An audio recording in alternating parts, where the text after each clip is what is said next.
1 में डाउट है? A large number of identical beads each of आवाज नहीं, आवाज नहीं. A large number of identical beads each of mass m and radius are strung on a thin smooth horizontal rod of length L. L is very greater than R and are at rest at random positions. The rod is mounted between two lead supports. If one of the beads is now given the speed v, the average force experienced by each support after a long time is. हाँ, क्या दिक्कत है इसमें? Average force क्या होता है? Average force क्या होता है? Change in momentum upon time interval.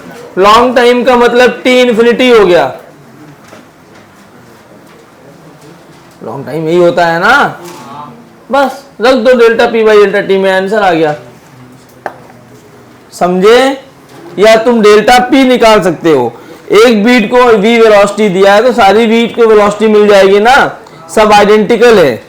जब एक दूसरे से कोलाइड करेगा तो पहले वाला भी जाएगा, दूसरे वाला चलने लगेगा, दूसरा वाला तीसरे को टक्कर मारेगा, तो ऐसे nth को टक्कर मारते चले जाएंगे.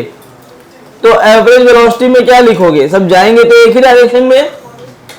ठीक है, तो एवरेज चेंज इन मोमेंटम लिख दो उसका पहले का, और मतलब किसी एक पार्टिकल को पकड़ो, उसका चेंज इन मोमेंटम लिखो. n time of that will be total change in momentum. एक पार्टिकल का जो मोमेंटम चेंज होगा वही उतना तो हर एक पार्टिकल का चेंज इन मोमेंटम होता रहेगा ना. जो पहले पार्टिकल का चेंज इन मोमेंटम है वही दूसरे का होगा, वही तीसरे का होगा, वही चौथे का होगा, nth का भी वही होगा. तो एक पार्टिकल का moment change in momentum multiplied by n is equal to total change in momentum upon time interval. Correct ना? बस हो गया ना. इसमें डाउट किसका है? ये समझा? करना नहीं आया तो पूछो. और कौन सा? फोर्थ में क्या दिक्कत हो गई? In the figure shown A B C is a uniform wire. If centre of mass of wire lies vertically below point A, then B C by A B. ये जो वायर है ध्यान से देखो, ऐसे बना है.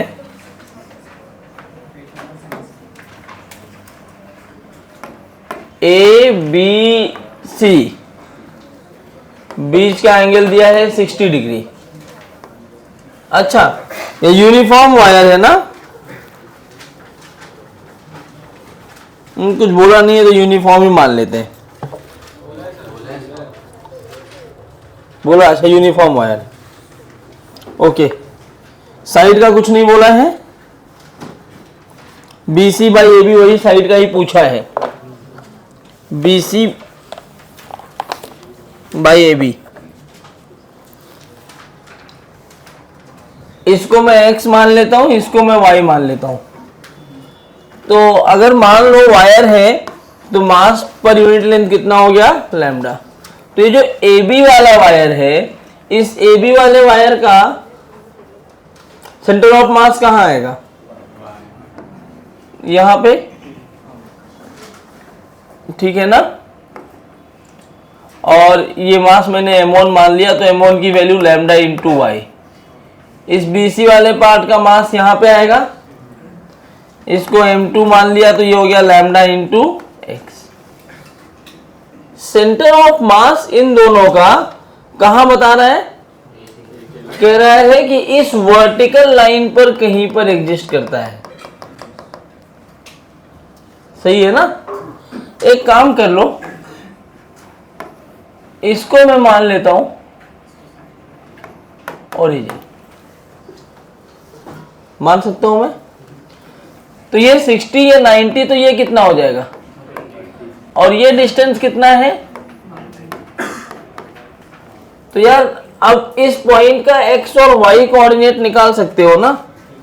कैसे निकालोगे x और y कोऑर्डिनेट?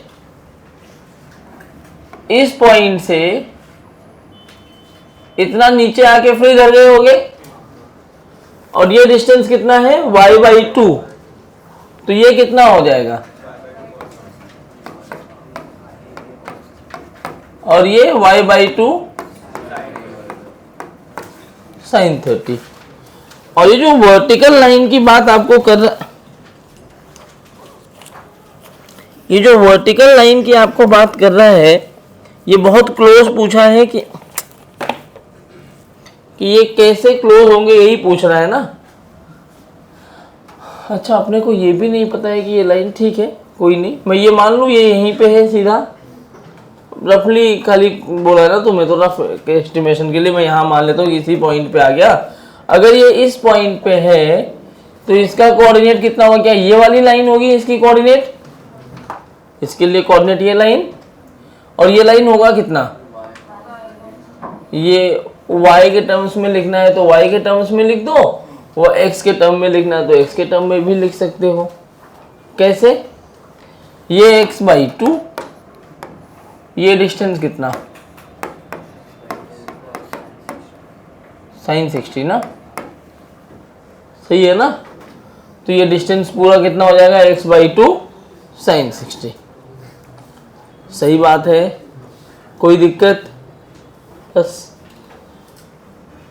इसका सेंटर ऑफ मास मान लो इस लाइन पे यहां कहीं आ रहा है। अच्छा, अगर सेंटर ऑफ मास के पास, अगर सेंटर ऑफ मास के पास अकेले y कंपोनेंट आ रहा है, वर्टिकली डाउनवर्ड का मतलब है y कंपोनेंट, सेंटर ऑफ मास के पास y कंपोनेंट आ रहा है, इसका मतलब है इन दोनों का x वाला कंपोनेंट बैलेंस आउट हो रहा होगा, इन दोनों का x वाला कंपोनेंट क्या हो रहा होगा, बैलेंस आउट। लेकिन यार अब बैलेंस आउट करने के लिए ये पॉइंट यहां तो हो ही नहीं सकता, क्योंकि यहां x के बाद ये कंपोनेंट x के पास है, तो यहां भी तो कुछ कंपोनेंट होना चाहिए ना, तो ये सेंटर ऑफ मास यहां ना हो करके, अब देखो यहां से मुझे समझ में आ गया कि ये सेंटर ऑफ मास इधर कहीं आ रहा होगा, ये कहीं पे इसका सेंटर ऑफ मास है, मतलब वायर और बड़ा है, ठीक है। अगर मैंने इस पॉइंट को सेंटर ऑफ मास मान लिया,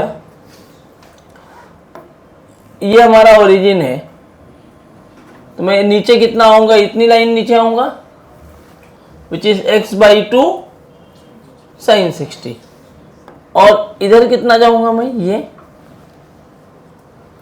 ये डिस्टेंस कितना होगा, इतना आगे भी जाना पड़ रहा है ना, कितना, टोटल डिस्टेंस x है ना, टोटल डिस्टेंस अगर x है तो इसमें से ये डिस्टेंस कितना है, x/2, और ये कितना होगा,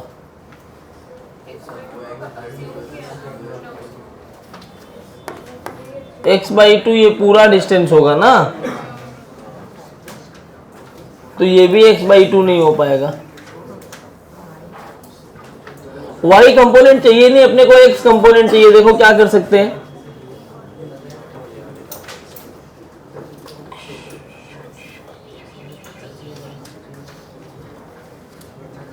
ओके, एक मिनट, ये टोटल कितना, ये y है ना, ये y है ना, तो ये टोटल कितना y cos 30 बनेगा, क्या ये लाइन y sin 30 नहीं बन सकता,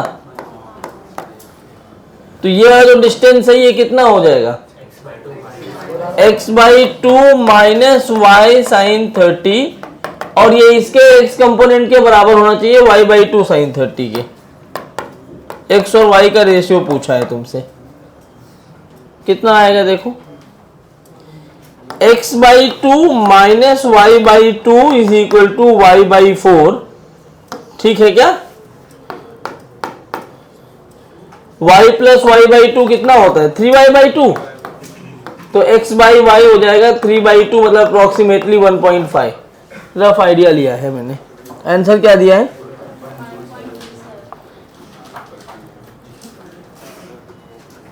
कैलकुलेशन सही है ना,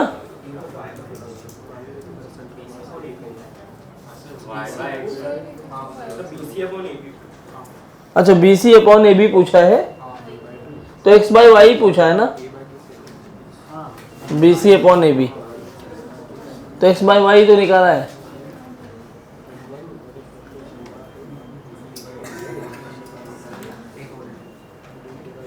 वन पॉइंट फाइव नहीं आ रहा है,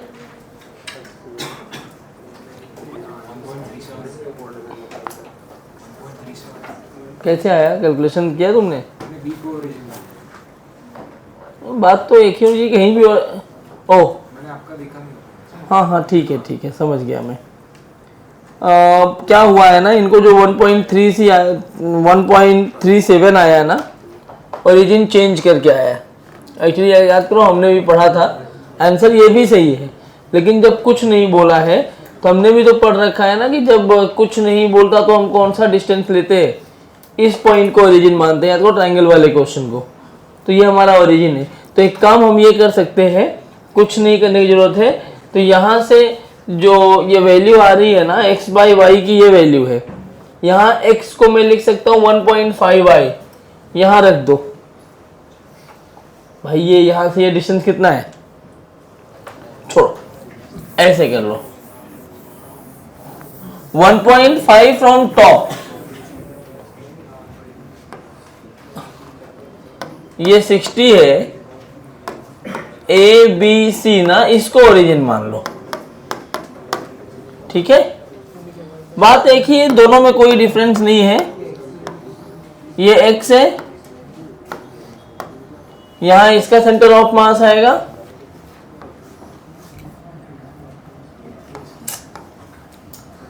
और यहां पे इसका सेंटर ऑफ मास आया, ये डिस्टेंस y। अगर मैंने इसको ओरिजिन मान लिया है और सेंटर ऑफ मास इस लाइन पे आ रहा है,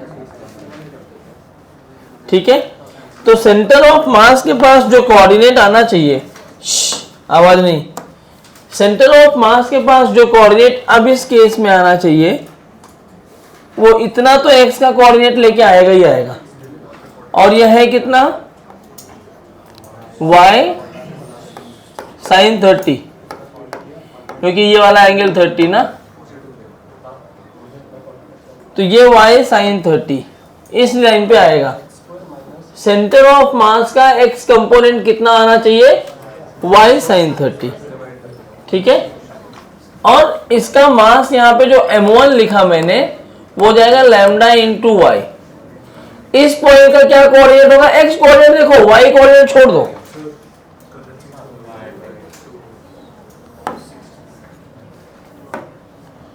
x कोऑर्डिनेट देखो, y को छोड़ दो, तो ये वाला डिस्टेंस कितना हो जाएगा, y बाई 2 साइन 60, नहीं cos 60, ठीक है। ये क्या हो गया, y बाई 2 cos 60, और इसका ये कंपोनेंट हो जाएगा x बाई 2। एक बात बताओ, अगर इसी लाइन पर एग्जिस्ट कर रहा है तो x एवं कितना होना चाहिए, y sin 30 होना चाहिए।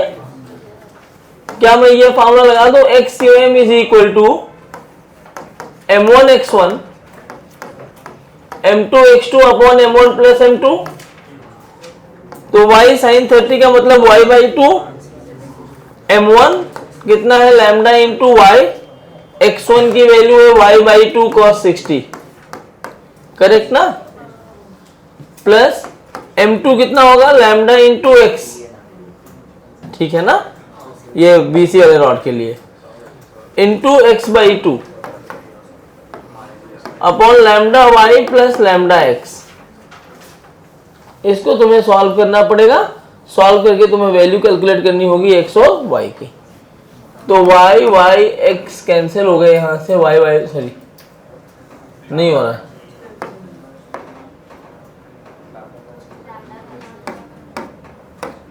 तब तो यार कैलकुलेशन बहुत घटिया आ रहा है। आ जाएगा, कर लेना, आ जाएगा वो जो भी आए कर लेना। अच्छा हाँ आ जाएगा, ये y बाई 2 बन जाएगा ना इधर जाके, हाँ कर लेना।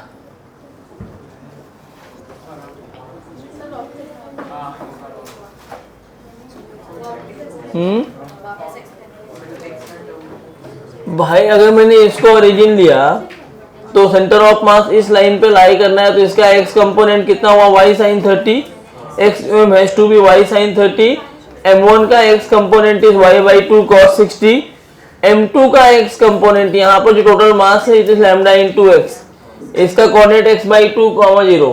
मैंने x कॉम का फॉर्मूला यूज किया m1 x1 plus m2 x2 upon m1 plus m2, सारी वैल्यूज डाल दी, इनको सॉल्व कर रहा हूँ। अगर आपको प्रॉब्लम हो रही है इसको आगे भी सॉल्व करना है, तुम चाहते हो आगे भी सॉल्व करना, खैर कर नहीं पाओगे क्योंकि तुम्हें y सेम पता नहीं, खाली वर्टिकल लाइन पता है, x से ही सॉल्व करना पड़ेगा। और प्लस पॉइंट ये है कि आपके पास एक सिंगल वेरिएबल है, x बाई वाई कैलकुलेट करना है ना, कि वैल्यू थोड़ी चाहिए, तो एक इक्वेशन से काम चल रहा है तुम्हारा। फोर्थ के आगे फिफ्थ,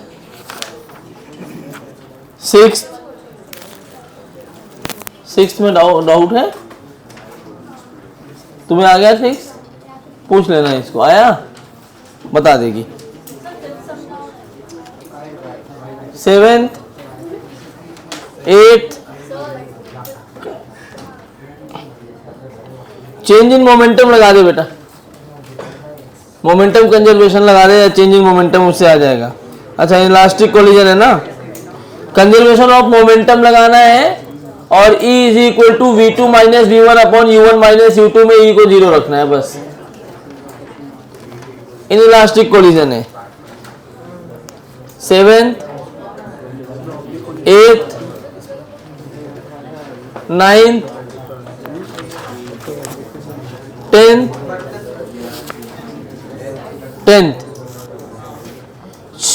सुनो tenth, a simple pendulum made of string of length L and a bob of mass M released from a small angle theta naught, it strikes the block of mass capital M, capital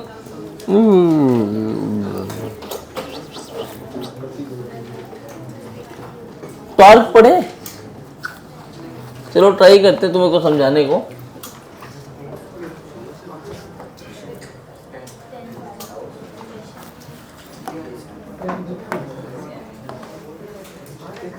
Chaudhary तुम आगे आओ तो।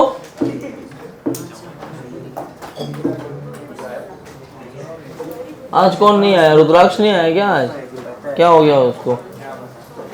तुमने अपनी allergy उसको दे दी क्या कल के लिए? वो तुम्हारा बहुत साइड लेता है, अरे सर उसको एलर्जी है, बीमार था तब नहीं आता। अब बैठने देना वहीं पे, बैग आगे रख। किसका बैग है? इधर रखो ना, अरे वहां दिखेगा नहीं, उधर नहीं बैठ, बैग आगे रख दे। किसका है?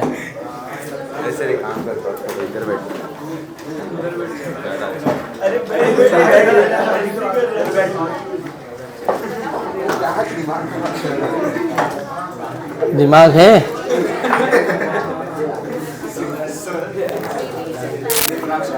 अ सिंपल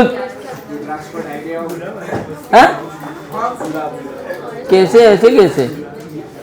ठंडी में किसको होता है? क्या खा लिया? अरे तुम्हें होता है अलग बात है, तुम सोते रहते हो, तुम्हारा वही दो काम है, एक सोना और दूसरा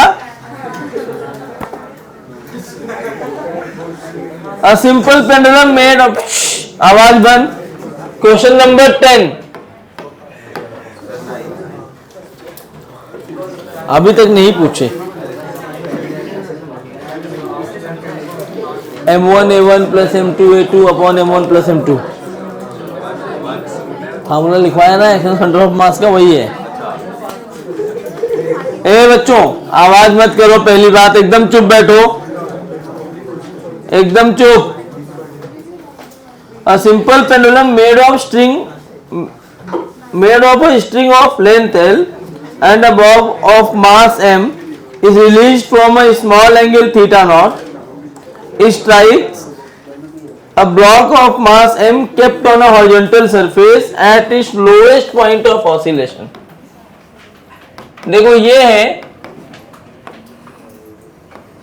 यहां पे एक ब्लॉक रखा हुआ है,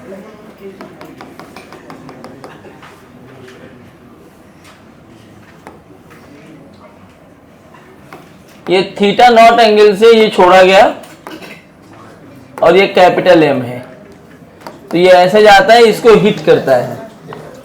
ठीक है,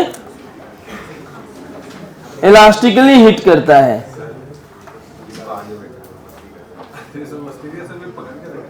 मत पकड़ो,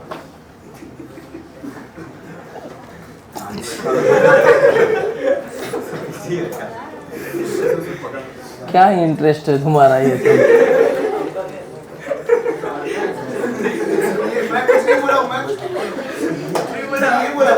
तो कुछ बोलता थोड़ी है, तुम्हें नहीं बोल रहा हूँ,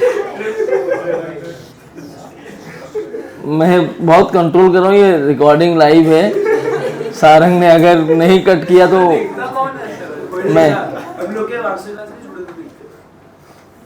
मैं देखता हूँ ना, रोज पढ़ो इलास्टिकली। मेरा बेटा कभी देखे पापा ये क्या पढ़ा रहे हो,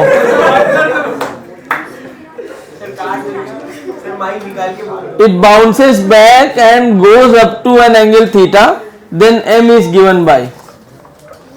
क्या कह रहा है ध्यान से देखो, आया आया, इसको स्ट्राइक किया, यहां पे हिट किया, ऐसे हिट करके ये ऐसे वापस गया, और अब कितने एंगल तक जा रहे हैं, हिट करने के टाइम ये इधर आया, इसकी वेलोसिटी जस्ट बिफोर कोलिजन इधर है v, जस्ट बिफोर कोलिजन कितनी वेलोसिटी है, इधर है v, और ये कंडीशन हो गई JBC। ऐसे ही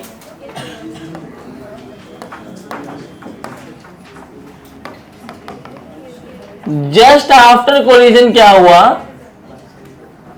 बहुत छोटा सा मास है, अब ये इधर गया और ऐसे यहां तक पहुंच जा रहा है, यही बोला है ना, ये बॉब यहां पहुंच गया, इसका मास है m। स्ट्रिंग की लेंथ आपको दी है, स्ट्रिंग की कितनी लेंथ है, तो ये l लेंथ है, ये भी l लेंथ है। तो आपसे पूछा है, क्या पूछा है, कैपिटल M की वैल्यू कितनी है। यार ये एक तो बुक आगे पीछे हो जा रही है। हाँ, थीटा 1 एंगल तक गया है, और तो m की वैल्यू कितनी है, कैपिटल M। ठीक, एक बात बताओ, इलास्टिक कोलिजन हुआ है तो E की वैल्यू 1 है, कोई बात नहीं, कुछ नहीं, कहाँ कुछ होता ही नहीं है।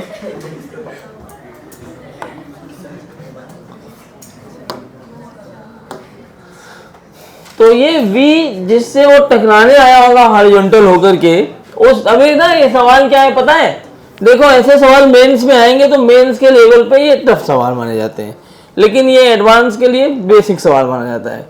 टफ क्यों, क्योंकि इसमें एक पहले तो हमें निकालना पड़ेगा कि यहां से हॉरिजॉन्टल आया तो इसकी वेलोसिटी कितनी हुई होगी। याद करो एक सवाल कोलिजन में मैंने करवाया था, दो ऐसे नीचे आगे टकराए थे, फिर कितनी हाइट तक जाएंगे, उसी टाइप का सवाल ये भी है। अब है क्या, जरा ध्यान से देखो, यहां आना है, ये लेंथ L है, ऐसे ये वाला एंगल थीटा नॉट दिया है, इस पॉइंट से m मास को रिलीज किया गया तो इसकी वेलोसिटी 0 है। टकराने के पहले इस पॉइंट पे वेलोसिटी चाहिए। एक काम करें, इस लाइन को अगर मैं रेफरेंस लाइन मान लूं, A बोल दूं और इसको B बोल दूं, तो क्या मैं लिखूं UA प्लस KA, तो ये बन जाएगा UB प्लस KB। हालांकि ये भी कहने की जरूरत नहीं, तुम डायरेक्टली लिख सकते हो कि √2GH होगा, तब भी समझाने के लिए। UA 0 है, KA आपको निकालना है तो half mv²। U eight B कितना होगा, तो B पर U निकालने के लिए आपको ये वाली हाइट चाहिए। अब अगर आपको पता होगा तो ये हाइट कितनी होगी, ये टोटल L है तो ये L cos थीटा नॉट, और ये वर्टिकल भी तो L ही होगा ना, तो L माइ, ठीक, mgL 1 minus cos theta naught, release किया तो ये 0। देखो mm तो कैंसिल हो गया, v की वैल्यू √2GL,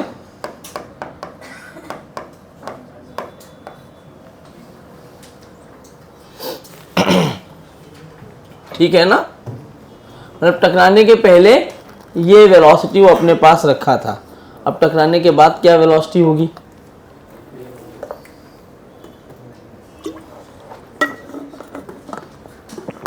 कह रहा है वो टकराने के बाद जा कितना रहा है, θ1 एंगल तक। इसका मतलब क्या है, θ1 पे फिर वेलोसिटी 0 हो जा रही है। क्या इससे मैं निकाल सकता हूं कि इस केस में ये यहां से यहां चला गया, तो इसके लिए अगर लिखा जाए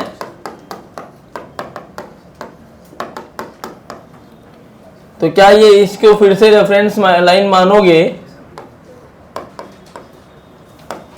टकराने के बाद की वेलोसिटी मिल जाएगी आपको। टकराने के बाद किसकी वेलोसिटी मिलेगी, टकराने के बाद पेंडुलम की, क्योंकि वही तो जा रहा है θ1 तक। तो half M V dash square, और हालांकि अगर ये नहीं करना चाहो ना तो भी तुम निकाल सकते हो, कैसे, v1 is equal to P initial minus m2e u1 minus u2 अपॉन u1 प्लस u2 से, ठीक है। हालांकि मैं वैसे निकालो या यहां से निकालो, बात एक ही है, half M V dash square. अब u की वैल्यू हो जाएगी mgl, अब इतना समझ गए हो ना, 1 माइनस कॉस θ1 प्लस हाफ, ठीक, सॉरी प्लस 0, तो v डैश की वैल्यू आएगी √2gl 1 माइनस कॉस θ1, सही है। इसके बाद मोमेंटम कंजर्वेशन लगा दो, आपको आंसर मिल जाएगा। मोमेंटम कंजर्वेशन क्यों लगाना, सीधा ये फॉर्मूला लगाओ ना।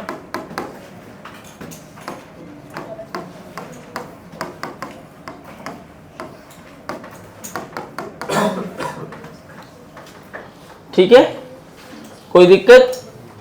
V1 कौन, मैं 1 इसी पेंडुलम को ही मान रहा हूं, तो V1 की ये वैल्यू होगी √2gl 1 minus cos θ1। P initial कितना, P इनिशियल ये रहा ना। अच्छा, ये वैल्यू जा किधर रही है, V1,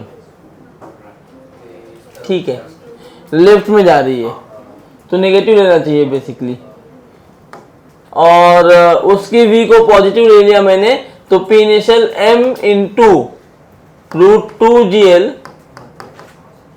1 minus cos θ0 minus capital M into 1, u1 की वैल्यू √2gl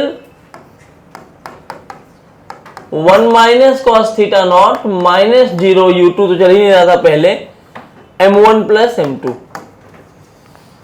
क्या सॉल्वेबल है, ये है ना, सॉल्व कर लो, कैपिटल M आ जाएगा, एक ही तो वेरिएबल है। आपको आंसर शायद थीटा के टर्म्स में दिया है ना, तो उसके लिए आप बाद में कर सकते हैं। स्मॉल एंगल्स के लिए cos θ0 is approximately equal to कितना होगा, 1 कर देना।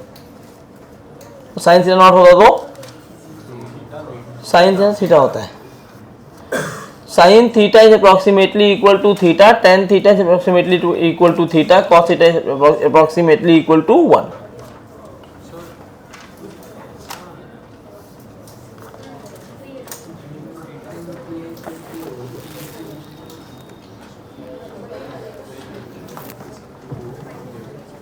फोर कैसे आ रहा है, कैपिटल M तो निकालना है ना। जब इसको इधर ले जाओगे तो -2m√2gl दिस प्लस दिस, और ये स्मॉल m है, ये इधर लेके आओगे, प्लस m वाले को इधर लेके आओ। नहीं मैं कर देता हूँ ना, इसके आगे देखो, यही तो है ना, ये बन जाएगा -m√2gl 1 माइनस कॉस θ1 प्लस, नहीं ये भी माइनस, कैपिटल M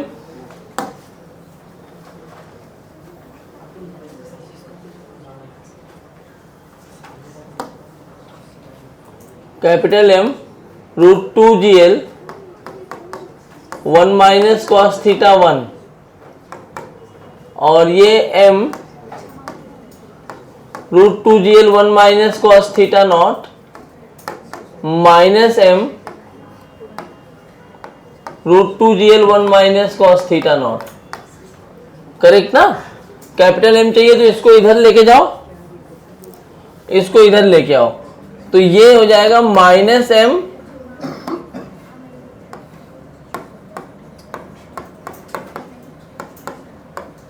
ये माइनस m और ये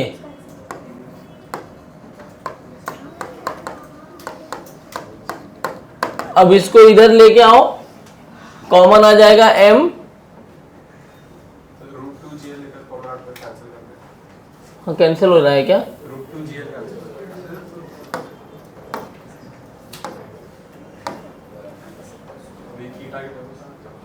अब कर लो, हाँ थोड़ा लिखना आसान हो जाएगा।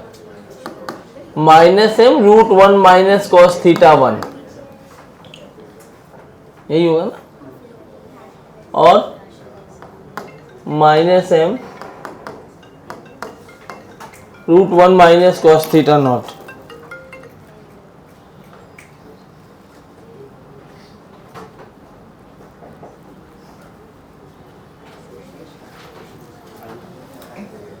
ठीक है, और ये इधर आएगा तो m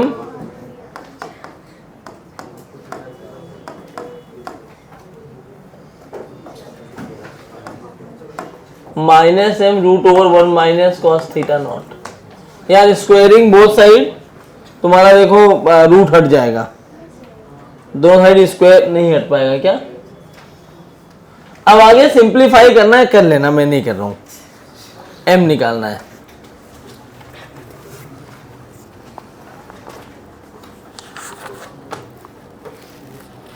टेंथ के बाद 11th क्या? अच्छा डरा रहे हो। Body of mass 2 kg makes an elastic collision with a second body at rest and continues to move in the original direction but with 1/4 of its speed. Mass ये सवाल क्यों पूछ रहे हो? v1 की वैल्यू दी है v/4, u की value यहाँ पे v दी है, सेकेंड बॉडी का मास पूछा। ये सवाल क्यों पूछ रहे हो भाई? ये तो बहुत ही सिंपल सवाल है। देखो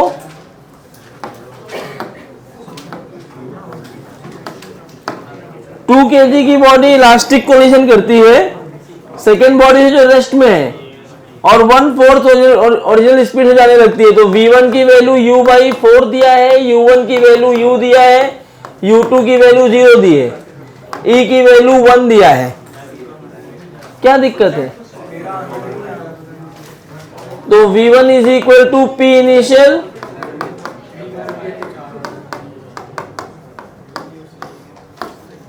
m2 ही तो पूछा है, v1 की वैल्यू u/4, p इनिशियल हो जाएगा mu, m की वैल्यू 2 दिया है।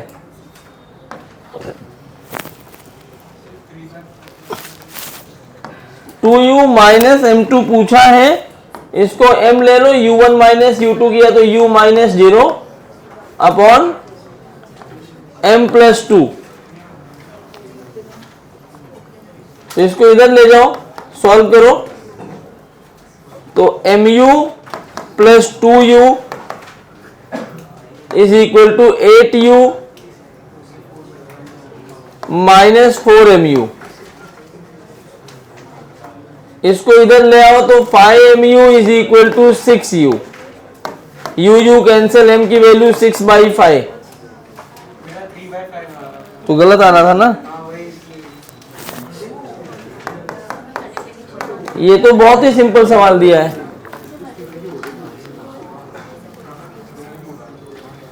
Twelve 13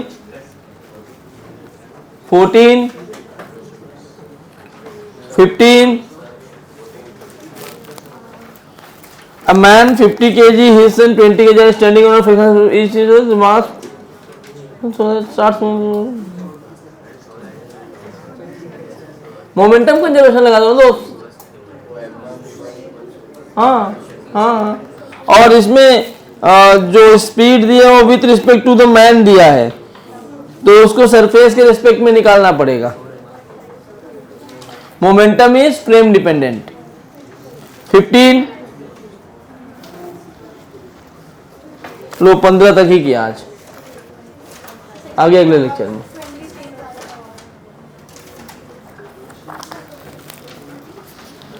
A particle of mass m is projected with speed u from the ground at an angle theta pi by 3 when it is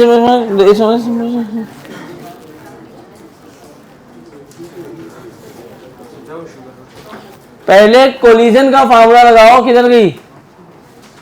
V1 का formula क्या होता है? P initial minus M2E 16 U1 minus U2 upon M1 plus M2। वहां से V1 निकाल लो। In elastic collision हो रहा है दोनों के बीच में, E की वैल्यू 0 हो जाएगी, ठीक है। वहां से V मिल जाएगा, दोनों चिपक गए एक दूसरे से। चिपक के कितनी दूर जाएंगे तो ये निकालो कि दोनों की वेलोसिटी कितनी आई है। आगे वो प्रोजेक्टाइल करने लगेंगे। प्रोजेक्टाइल का टाइम ऑफ फ्लाइट लिखना होगा। चलो कराता हूँ, अभी पढ़ लोगे कि टाइम नहीं है ना, आगे भी पढ़ना जरूरी है। होमवर्क कहाँ से दूंगा? और ये 80 पूरा हो गया ना, सबने 80 तक कर लिया है, दिखाया? क्यों क्यों बचा है?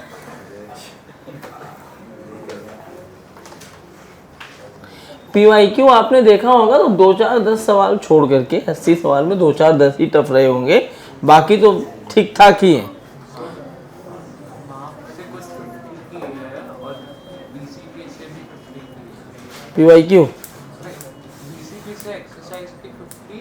PYQ भी कर लेना एक बार मेंस के, तो तुझे समझ में आएगा मेंस में क्वेश्चन कैसे आते हैं। इस पे किया करो तो मार्क्स के सारे PYQ के होगा तो 80 तो उसके अंदर आ ही गए, तो यही दिखाना है।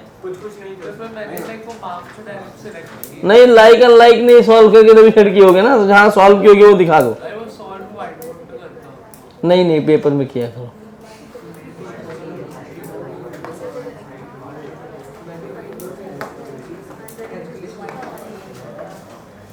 White board, red board, black board सब बंद करो, पेपर पे करो। आइए हम मोमेंट ऑफ इनर्शिया पढ़ रहे थे। मोमेंट ऑफ इनर्शिया में पैरेलल एक्सिस थ्योरम और परपेंडिकुलर एक्सिस थ्योरम हो चुका था क्या? अरे वो बाद में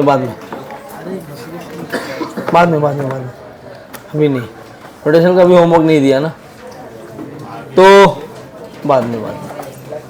तो अभी सुनो फटाफट से, moment of inertia of rod. ए बच्चों आज का होमवर्क है, दिया था पहले नहीं दिया था? DPP1 मोमेंट ऑफ इनर्शिया है क्या? क्या क्या लिखा है DPP1 में? हाँ बताता हूं मैं, और क्या है?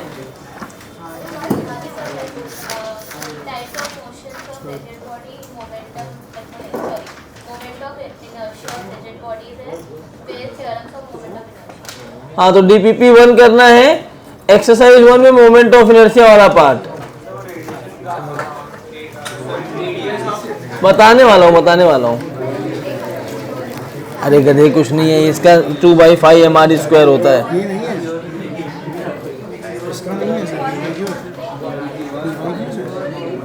अच्छा देख क्या अच्छा क्वेश्चन दिखा रहे थे क्या? यही सवाल वो भी है।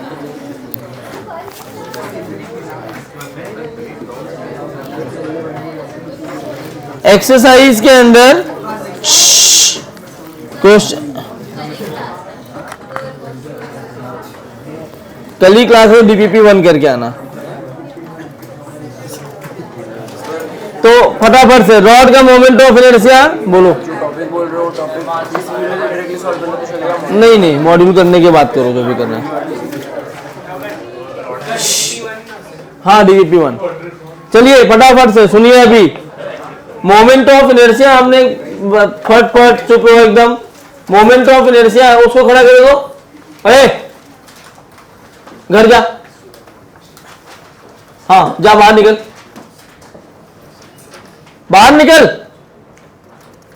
उठ जा उठ जा उठ जा, टाइम वेस्ट मत कर यार, अरे टाइम वेस्ट मत कर, जा बाहर जा। अगर आप सोया ना एक भी लेक्चर में भगा दूंगा मैं।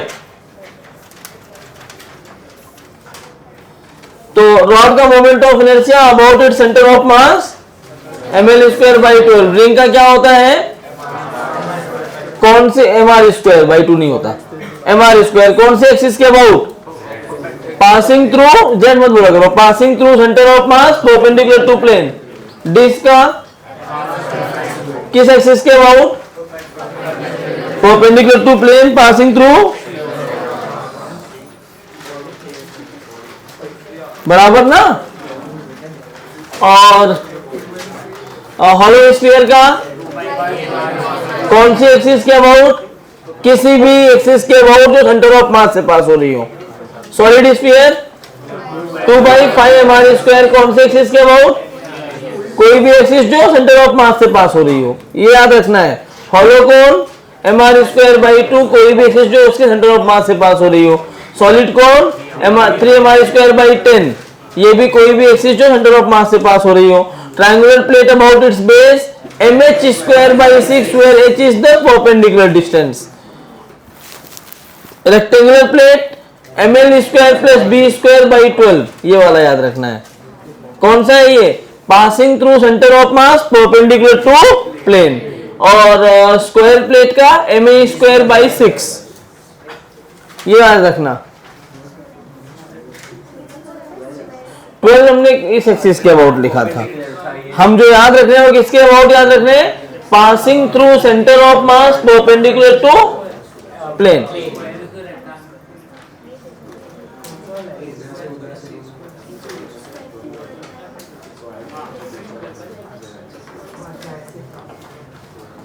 ठीक है, तुमने किसी और एक्सिस के अबाउट लिख लिया था ना। मैं देखो अब मैं बताता हूं तुम्हें, तुमने क्या किया है। मैं इस एक्सिस के अबाउट पूछ रहा हूं रेक्टेंगुलर प्लेट में, तो ये होता है ml² + b²/12। आप अगर इसके अबाउट लिखेंगे तो ml² आएगा, ml²/12, इसके अबाउट लिखेंगे तो mb²/12, दोनों जोड़ देंगे। और अगर स्क्वायर प्लेट में यही चीज लिख रहे थे हम लोग, तो इसके अबाउट ही आएगा ma²/6, इस वाली एक्सिस के अबाउट, और इसके अबाउट आ रहा होगा ma²/12, तो दोनों को ऐड कर देंगे ना, वो परपेंडिकुलर एक्सिस थ्योरम। तो ये सारे हमने कौन से याद किए, passing through centre of mass perpendicular to plane या कोई भी एक्सिस।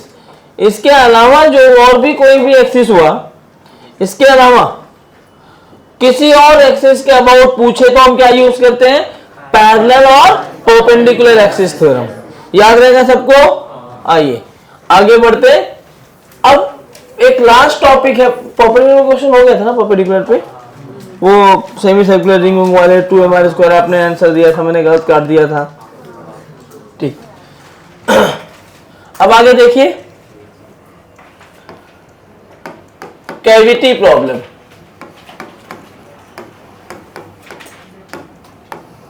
कैविटी प्रॉब्लम क्या है, कैविटी प्रॉब्लम वही प्रॉब्लम है, खराब कर दो बेंच, ये क्या बना रहे हो, मैं तुम्हें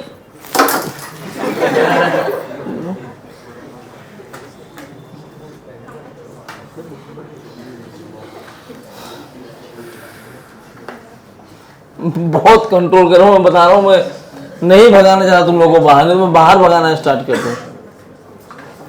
कैविटी प्रॉब्लम बहुत सिंपल से सवाल होते हैं। मिहिर वहां उठो, उधर जाके बैठो, बातें कर रहे हो।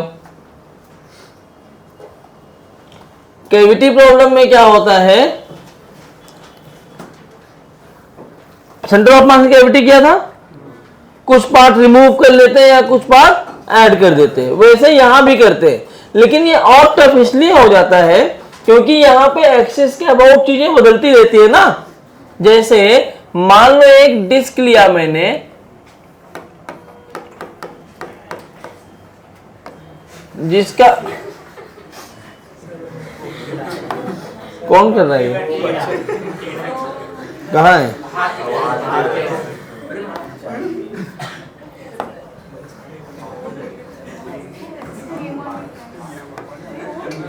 ये आर है,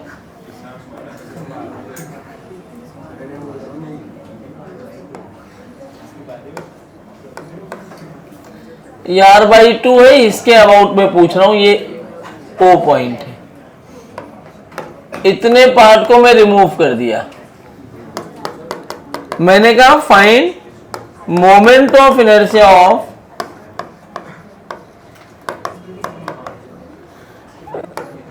रिमेनिंग पार्ट। अच्छा, मैंने यहां तो डिस्क लिया है, आपको हो सकता है स्क्वायर प्लेट देके उसको निकलवा ले, वो तो हमने वहां किया हुआ है सेंटर ऑफ मास में। एक ही दो सवाल कराऊंगा, बहुत बकबक नहीं करने वाला हूं इसके ऊपर। क्या करेंगे ऐसे सवाल में? सबसे पहले यूनिफॉर्म डिस्क दिया हुआ होगा तुम्हें, ये यूनिफॉर्म है, तो आपको पता है सिग्मा क्या लिखते हैं बोलो? m/πr²। सिग्मा आपको पता है। अच्छा, बहुत अच्छी बात है। आप ये पूरा अगर डिस्क लेते हैं, remaining part about point O, ठीक है, तो अगर मैं पूरा पार्ट लेता हूं तो इस पॉइंट O के अबाउट इसका मोमेंट ऑफ इनर्शिया क्या लिखोगे बच्चों? m1 की वैल्यू m हो जाएगी।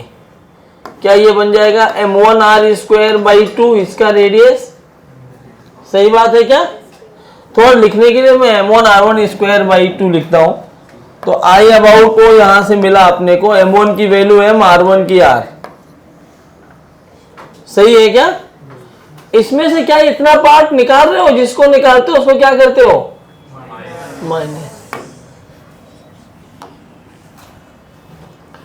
तो अगर इतने पार्ट को मैंने माइनस किया r/2, अच्छा, जिस गिवन एक्सिस के अबाउट पूछा है वो एक्सिस कहां है? क्या इस जगह पे है? जबकि ये तो O' है, इसका मास कितना होगा? m/4।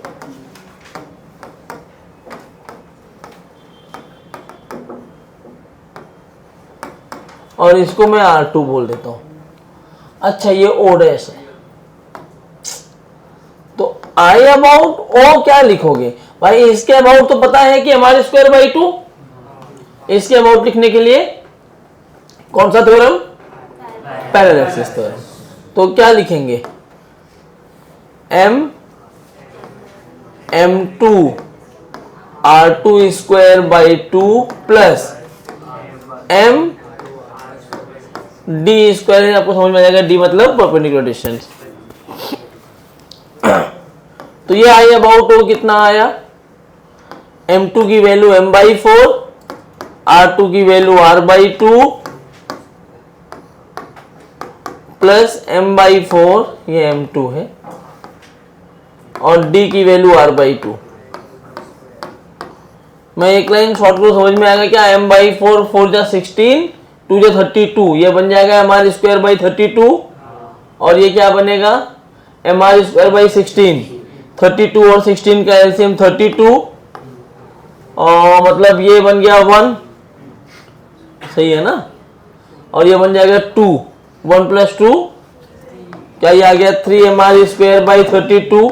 सॉल्व करके मतलब जो पार्ट निकाल रहे हो वो पार्ट कितना मोमेंट ऑफ इनर्शिया रखता है अपने पास? 3 mr²/32।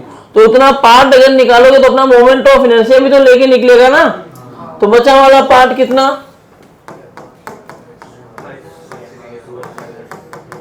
रिमेनिंग के लिए क्या आएगा? mr² टोटल था, उसमें से इतना पार्ट आपने निकाल लिया, तो कितना आया? हाँ, 2 मतलब 32, 16 - 3।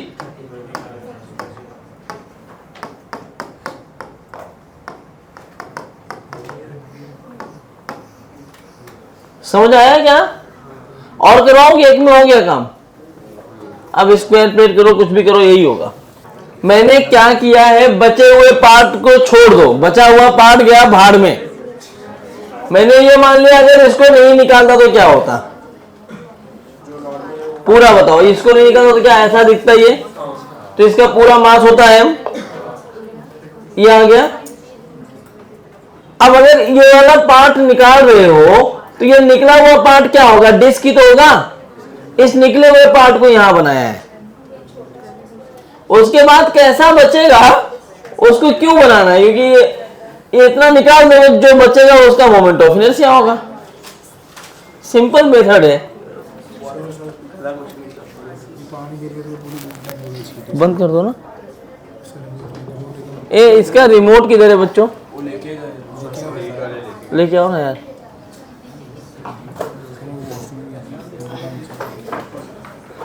आज वॉशरूम की छुट्टी है।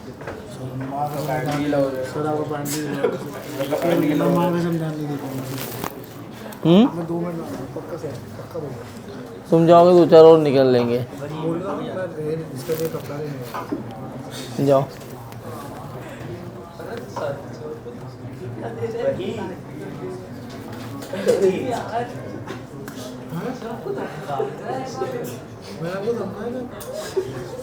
अरे बोला इनका पानी गीला हो जाएगा इसके।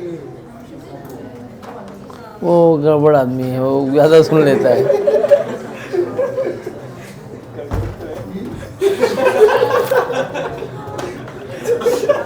कबड्डी खेल रहे हो क्या?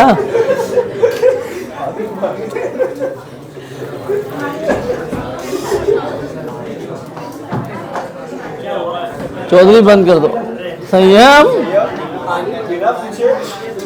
ये भी ले जाओ। अब किसी का मत लेना, भाग जाओ भाग जाओ भाग जाओ।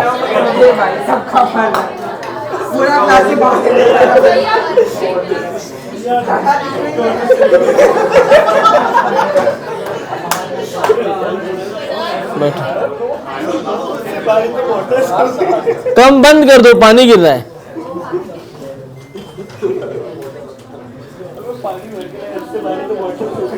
मेरे को लगा वो M2 ले रहे थे ना, वो जो बचा है ना वो मून वाला पार्ट होगा उसको M2 ले। अरे आवाज नहीं, अभी भी समझा रहा है। हंस क्या समझा रहा है भाई, और तू हंस रहा है। प्रतीक क्या बात, तो बात करो। अरे पीएचडी नहीं करनी, बंद मतलब बंद नहीं।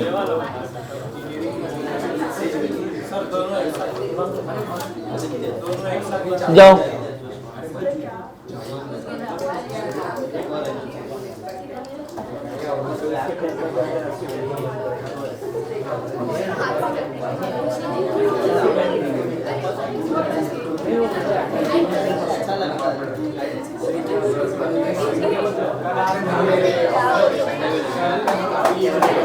पता नहीं कल का, अभी आज का देखो, कल का कल देखेंगे। कल मेरा लेक्चर शायद 11 बजे से है, कल मुश्किल है।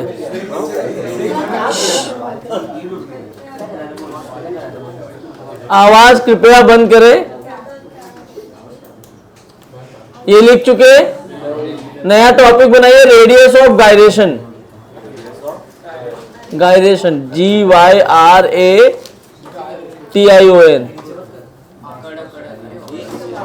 चौधरी आज घर पे क्या किए थे, कल क्या किए थे, तो कम क्या किए थे वो बता दो, ज्यादा कुछ नहीं किए। तुम्हारी आधी जिंदगी होमवर्क करने में ही निकल जा रही है, FLT कैसे करोगे।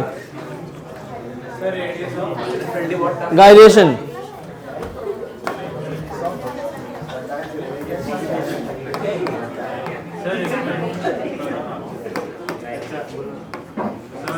हाँ,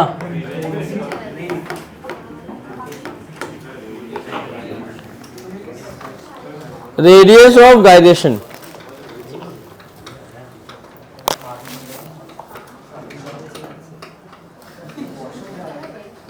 क्यों जाना वॉशरूम, 11 बजे से लेक्चर खत्म हुआ ना। कौन जाने दिया किसको, करण कपड़ा लाने गया था।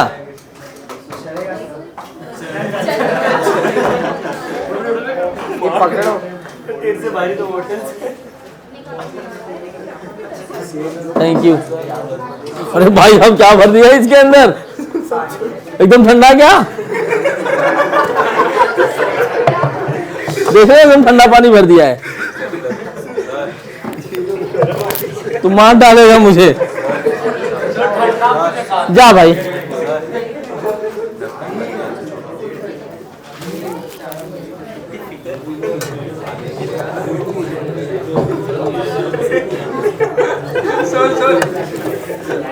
होटल ऐसे था आपके बारे में फिर बोलते मेरे को मीठा क्यों बोलते? भाई एकदम ठंडा भर के लाया, जानबूझ के लाया ना, अब दोबारा मांगेगा ही नहीं। रेडियस ऑफ गायरेशन इज, सुनो बहुत आसान।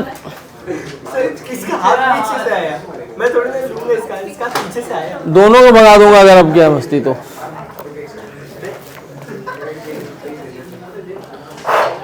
रेडियस ऑफ गायरेशन बहुत अच्छा टॉपिक है, कुछ नहीं समझना है। वो क्या कहता है कि रिंग का मोमेंट ऑफ इनर्शिया क्या होता है? mr²। डिस्क का क्या होता है? mr²/2। हॉलो का क्या होता है? 2/3 mr²। कह रहा है ये सारी बड़ा समाज बन, ये सारी जो बॉडीज है ना, ये कंटिन्यूअस बॉडी है। कैसी काटूंगा मैं, चुप एकदम। ये कंटिन्यूअस बॉडी है, कंटिन्यूअस। तुम लोग बीच में डिस्टर्ब कर देते हो यार, दिमाग डिस्टर्ब हो रहा है अभी। कंटिन्यूअस बॉडी क्या होता है? कंटिन्यूअस बॉडी कोई भी रहेगी ना, तो रेडियस ऑफ गायरेशन कहते हैं उस कंटिन्यूअस बॉडी को एक पॉइंट मास मान लिया जाए। उस कंटिन्यूअस बॉडी को एक पॉइंट मास मान लिया जाए। तो कितने डिस्टेंस पर रखूं, कितने डिस्टेंस पर रखूं ताकि मोमेंट ऑफ इनर्शिया चेंज ना हो? वही जो डिस्टेंस पे जिस पर रखोगे उसको क्या बोलते हो? Radius of gyration. मैं एग्जांपल समझाता हूं, फिर थ्योरी लिखवा दूंगा, एक ही लाइन है। जैसे मान लो ये है, इसका रेडियस है r। क्या है रेडियस? r। ये है रिंग। इस O के अबाउट इसका मोमेंट ऑफ इनर्शिया कितना होता है? इसका O के अबाउट मोमेंट ऑफ इनर्शिया होता है mr²। और ये कंटिन्यूअस बॉडी है। तो रेडियस ऑफ गायरेशन क्या बताता है कि अगर रिंग को एक पॉइंट मास माना जाए, रिंग को एक पॉइंट मास माना जाए, तो इस पॉइंट ऑफ रोटेशन से कितनी दूर रखूं मैं? ये पॉइंट ऑफ रोटेशन है, यहां से कितनी दूर रखूं? बुक में इसको के से रिप्रेजेंट करते हैं, आपको के लिखना तो के लिख देना। इस पूरे रिंग को एक पॉइंट मास मान लिया मैंने। इस पॉइंट मास को कितनी दूर रखूं कि मोमेंट ऑफ इनर्शिया चेंज ना हो? तो mr² को किससे बराबर कर दो? मतलब ओरिजिनल बॉडी का मोमेंट ऑफ इनर्शिया mx² से कंपेयर कर दो। m कैंसिल, यहां x की वैल्यू +-r। ठीक है, क्या हो गया? किधर से मतलब? पॉइंट ऑफ रोटेशन से। अब जैसे ये दूसरा सवाल होता ऐसे, ये रिंग ही है, ऐसे घूम रहा है ये, इसका रेडियस r है, इसका रेडियस ऑफ गायरेशन कहां होगा? तो क्या बोलोगे कि अगर मैं इसको एक पॉइंट मास मानूं तो इस डिस्टेंस से कितनी दूर रखूंगा? इससे मैं, ये हमारा एक्सेलरेशन है, यहां से कितनी दूर ये पूरा पॉइंट मास मान के रखा जाए? तो ये इसके अबाउट क्या होता है? mr²/2। और यहां से क्या आएगा? mx²। x की वैल्यू +-r/√2। यही रेडियस ऑफ गायरेशन है। समझ में आया क्या? कोई दिक्कत? लिखिए रेडियस ऑफ क्या? स्फीयर दे दूं, कुछ भी बहुत टफ करना हो। जो कैविटी वाला क्वेश्चन किया ना, तो कैविटी जो आई अबाउट ऑफ रिमेनिंग पार्ट आया है उसको पूछ लेता मैं कि उसका रेडियस ऑफ गायरेशन क्या होगा। तो ऐसे ही निकालते, निकाल पाओगे? कोई दिक्कत? लिखिए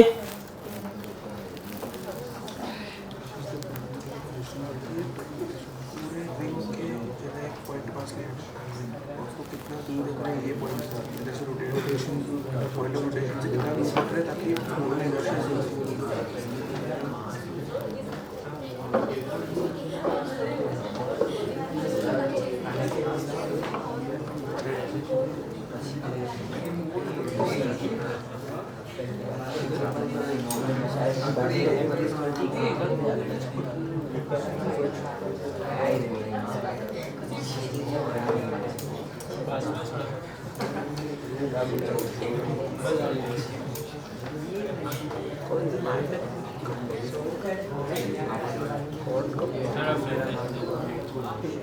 अरे हाँ भाई सारे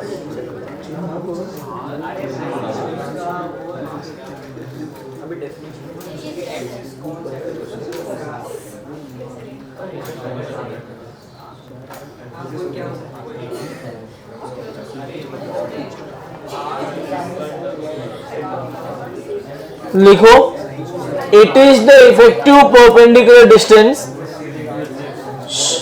पहले लिख लो, it is the effective perpendicular distance from the axis of rotation, it is the effective perpendicular distance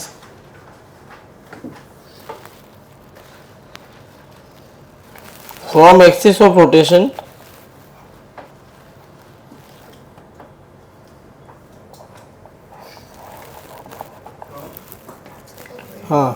from axis of rotation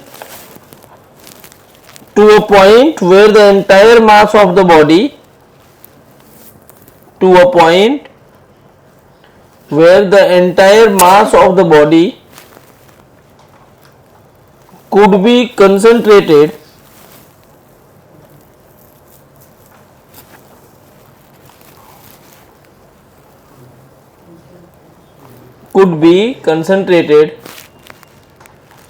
to have the same moment of inertia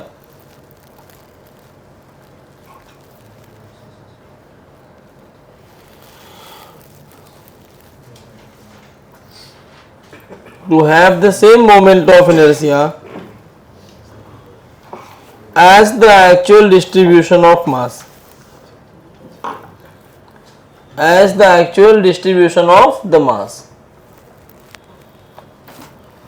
वही चीज मैंने अपने शब्दों में समझा दिया तुम्हें। This is the end of your moment of inertia. अच्छा, हमने लिखा था ना ये चीज, मोमेंट ऑफ इनर्शिया मिनिमम कहाँ होता है? हाँ, तो ये मोमेंट ऑफ इनर्शिया खत्म हुआ, अब हम टॉर्क पढ़ने वाले हैं अभी तुरंत।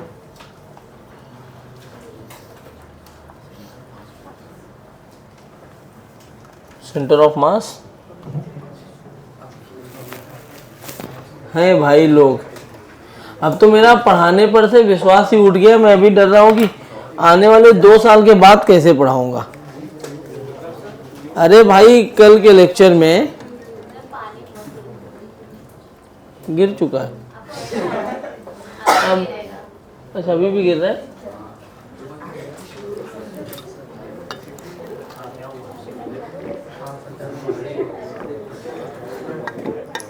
संयम, तूने ऐसा क्यों किया यार? मेरी पसंद नापसंद आपको बहुत पसंद है।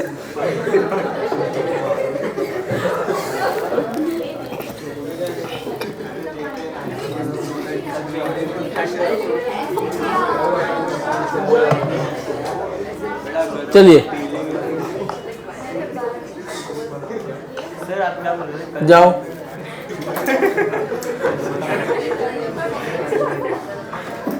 टॉर्क पढ़ते। अरे जाने दो यार, चैप्टर का नाम नहीं पता लोगों को क्या पढ़ा रहा हूं मैं। अरे कल मैं कोरल में था।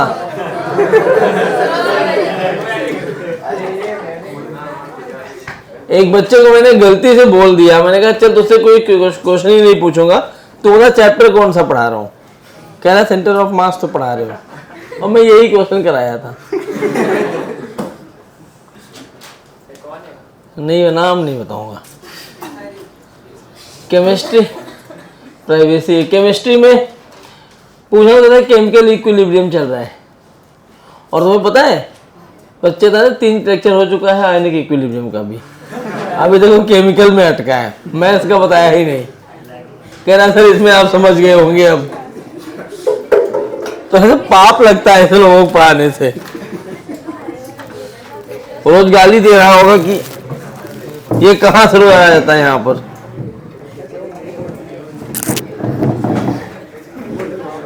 ए लिखो भाई, क्या लिख रहे हो इसमें?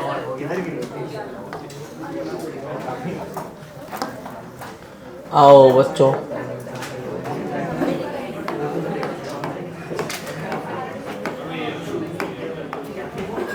टॉर्क। अच्छा, मैंने आपको हाथ चलाना सिखा दिया था क्या, right hand thumb rule, circular motion में A क्रॉस B ऐसे हाथ करके ऐसे घुमाना, थंब दिखाएगा डायरेक्शन। जिनको नहीं पता है उनको बता दिया जाए कि हाथ चलाना क्या चीज होता है, कि मतलब थप्पड़ मारना नहीं। चौधरी क्या कर रहे हो, सीधा देखो इधर। हाथ चलाना क्या होता है, A cross B, right hand thumb rule. Stretch your fingers को स्ट्रेच करो towards the first vector and then curl it. किधर करेंगे, जानते हो ना? क्लॉक, कई लोग गलती करते हैं क्लॉक वाइज हो गया, एंटी क्लॉक वाइज, ऐसा नहीं। पहले वेक्टर से दूसरे की तरफ कर्ल करोगे तो जो डायरेक्शन थंब की होगी वो किसके लिए होगी, थंब की direction will give you direction of torque. किसका लेगा डायरेक्शन, वो टॉर्क का। अच्छा, टॉर्क एक क्या चीज है, टॉर्क बताते से फोर्स का काम क्या होता है, पुश या पुल करना, जैसे कोई भी ऑब्जेक्ट अपने पोजीशन में चेंज कर सकता है। रिस्पॉन्सिबल क्या, किस चीज के लिए, वो फोर्स, लीनियर चेंज लाने के लिए, लीनियर चेंज इन पोजीशन। वैसे टॉर्क किस चीज के रिस्पॉन्सिबल है, बहुत मारूंगा मैं भी, एंगुलर चेंज इन पोजीशन किसके लिए है। मस्ती क्यों कर रहे हैं बीच बीच में, लिया क्यों था बॉटल, बोतल लोगों को मारने हुई थी बोतल से। तो दिमाग खराब कर लिया यार। तो लीनियर पोजीशन चेंज के लिए फोर्स तुम्हारे रिस्पॉन्सिबल है, और एंगुलर चेंज इन पोजीशन के लिए कौन रिस्पॉन्सिबल है, टॉर्क। जैसे यहां देखो, मैं जा नहीं रहा हूं, ये चीज हिंज है यहां पर, हर एक पॉइंट को इतना इमेजिन करो, जब यहां ऐसे हिंज होता है, चले आ रहे हो, हर एक जगह पे यह वाला पॉइंट हिंज है। अगर मैं इसके पास फोर्स लगाऊंगा तो ज्यादा फोर्स लगा के खींचना पड़ेगा, जितना दूर फोर्स लगाऊंगा उतना कम फोर्स लगाना पड़ता है, उतना जल्दी एंगुलर पोजीशन में चेंज करता है अपने।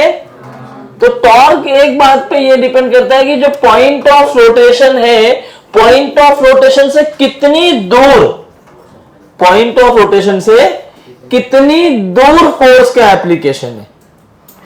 एक्चुअली टॉर्क 3 चीज पे डिपेंड करता है। किधर है, मालकिन के पास है, दो भाई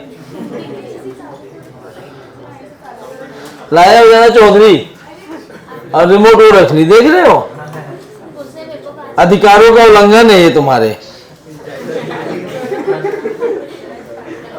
तो चलो बस मस्ती खत्म।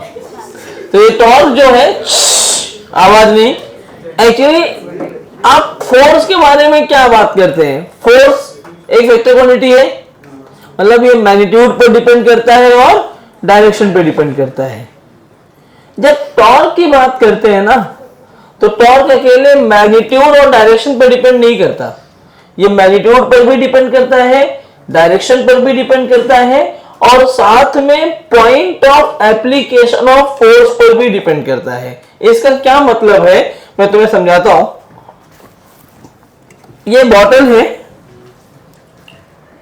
मैंने 5 न्यूटन का फोर्स लगाना है यहां सेंटर ऑफ मास पे, क्या इफेक्ट है, ये लीनियर चेंज दिखा रहा है। वही उतना फोर्स में इधर लगाऊं तो ऐसे रोटेट होने लगेगा, सही बात है ना। वही फोर्स इधर से लगाऊं तो ऐसे रोटेट होगा, इधर से लगाऊं तो ऐसे रोटेट होगा। क्या फोर्स 5 न्यूटन ही लगा रहा हूं मैं? इनफैक्ट यहां पर 5 न्यूटन का मैग्नीट्यूड राइट साइड में था, यहां पर भी 5 का मैग्नीट्यूड राइट साइड में ही है, लेकिन यहां पर और स्ट्रेट लाइन में चल रहा है, ट्रांसलेशनल मोशन है। लेकिन इस पॉइंट पे कैसा मोशन हो गया? Rotational motion. क्या चेंज किया मैंने? क्या फोर्स चेंज किया? क्या डायरेक्शन चेंज किया? क्या चेंज किया? Point of application. तो टॉर्क बेसिकली फोर्स के 3 पॉइंट पे डिपेंड करता है, फोर्स के 3 कॉन्सेप्ट पे, 3 डायमेंशन पे डिपेंड करता है, मैग्नीट्यूड, डायरेक्शन और पॉइंट ऑफ एप्लीकेशन। समझ में आ रहा है? तो force point of application of force. तो यहां मैं लिख देता हूं कि ये किस किस बातों पे डिपेंड करता है। सबसे पहले हमने क्या देखा, किस बात पे डिपेंड करता है? ये पॉइंट ऑफ रोटेशन पे, वो वाला पॉइंट। दूसरा और किस बात पे डिपेंड करता है? इट डिपेंड्स अपॉन, बोलो, point of application of force. किस बात पे डिपेंड किया बच्चों? Point of application of force. सही बात है? 2 बात हो गई ना? क्लियर हो रहा है सबको? मतलब by changing the point of application force will change, sorry point of application force will, torque will change. By changing the point of rotation again the torque will change. ठीक है? अच्छा, टॉर्क कैलकुलेट कैसे करते हैं? Torque calculate करना है तो हम लिखते हैं tau vector is equal to R vector cross F vector. क्या फॉर्मूला होता है? R vector cross F vector. What is R vector? तो ऐसे लिखेंगे, head of R vector is pointed towards the point of application of force।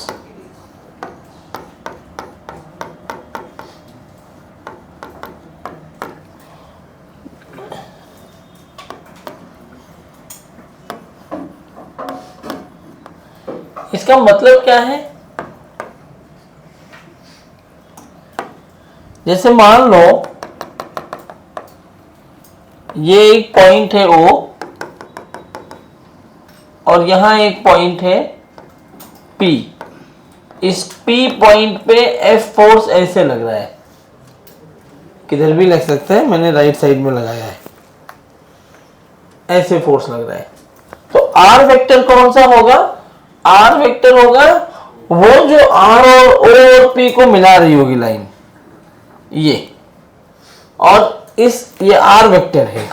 ये अब vector लगा दिया तो इसमें हेड और टेल होना चाहिए। तो हेड किधर होगा आर वेक्टर का? जिस पॉइंट पे फोर्स लग रहा है उस डायरेक्शन में, ऐसे। समझा क्या? What is direction of torque at this point? Torque कैसे निकालेंगे? R cross P.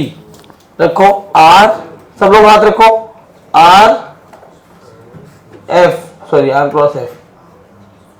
थंब किधर आ रहा है? अंदर की तरफ। इसमें टॉर्क की क्या डायरेक्शन आई है? अंदर की तरफ। और तेज मारना चाहिए, चश्मा सा टूट के आंखों में घुस जाए। इसमें टॉर्क की क्या डायरेक्शन आई? अंदर की तरफ। कहाँ है टॉर्क?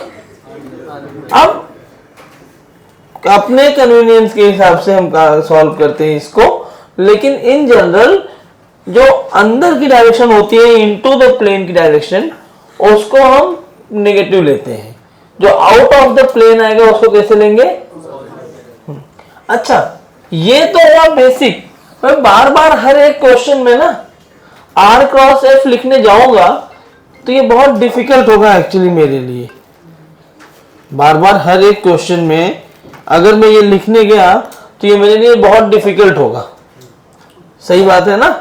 तो मैं बार बार न लिख के एक ही बार लिखना चाहूं तो एक सिंपल तरीका है, मैग्नीट्यूड के लिए मैं ऐसे लिख दूंगा आर परपेंडिकुलर एफ। हाँ, अगर थीटा दिया है तो क्या मैं आर एफ साइन थीटा लिख सकता हूं? Basically R sine theta is nothing but perpendicular component. ठीक है, मैं बार बार आर परपेंडिकुलर एफ यूज करूंगा अगर मुझे थीटा बीटा नहीं दिया है। ये दो लाइन का मतलब समझते हो ना? मैग्नीट्यूड आर क्या है? आर परपेंडिकुलर क्या है? It is the perpendicular distance between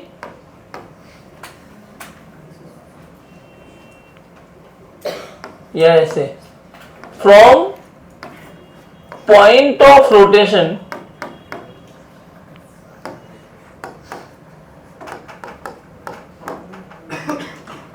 two line of force. ध्यान से सुनना, ये इसने ये नहीं बोला है कि ये फोर्स के बराबर है, इसने क्या बोला? Line of force. Line of force का मतलब जैसे ये आर है ना, ये पूरी लाइन क्या है? ये पूरी लाइन आपकी लाइन ऑफ फोर्स है। तो पॉइंट ओ से जो ऐसे ये वाली लाइन बनाओगे तो ये जो 90 डिग्री बना, this will be your R perpendicular. क्या होने वाला है? ये आर परपेंडिकुलर। क्या मैं उम्मीद करूं आपको समझ में आ रहा है? अच्छा, इसको एक और चीज लिख सकता हूं मैं। कई बार क्या होगा पता है? आर परपेंडिकुलर लिखना टफ होगा, परपेंडिकुलर डिस्टेंस आप नहीं निकाल पा रहे हो। उस टाइम पे आप क्या करोगे? उस टाइम पर एफ परपेंडिकुलर आर कर दोगे। क्या कर दोगे? दोनों काम करता है। मतलब इसी को मैं ऐसे भी लिख सकता हूं, बस यहां आर परपेंडिकुलर की जगह क्या हो जाएगा? एफ परपेंडिकुलर, मतलब perpendicular distance from point of rotation to the force. समझा क्या? कोई दिक्कत? थीटा आर परपेंडिकुलर आर का, हाँ, थीटा आर परपेंडिकुलर और आर का एंगल है, R F sine theta R और एफ के बीच का एंगल है ये वाला। ठीक, हमेशा ए और बी के बीच का एंगल होता है ना, A cross B is equal to A B cos theta, R और एफ के बीच। अच्छा, ये तो हो गया मैग्नीट्यूड। डायरेक्शन के लिए क्या यूज करोगे साहब? For direction we use right hand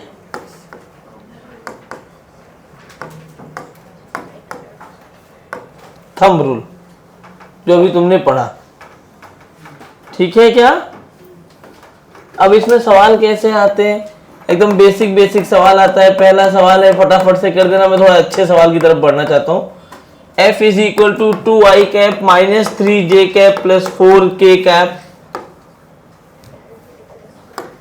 is acting on a body, ये कैसी body, of mass 1 kg,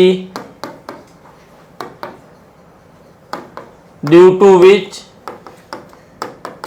it displaces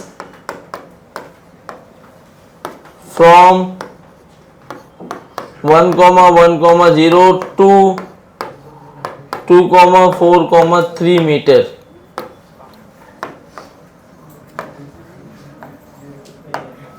calculate torque. Solve करिए, इसको नोट करिए, सॉल्व करिए, मैं 1 मिनट में आया।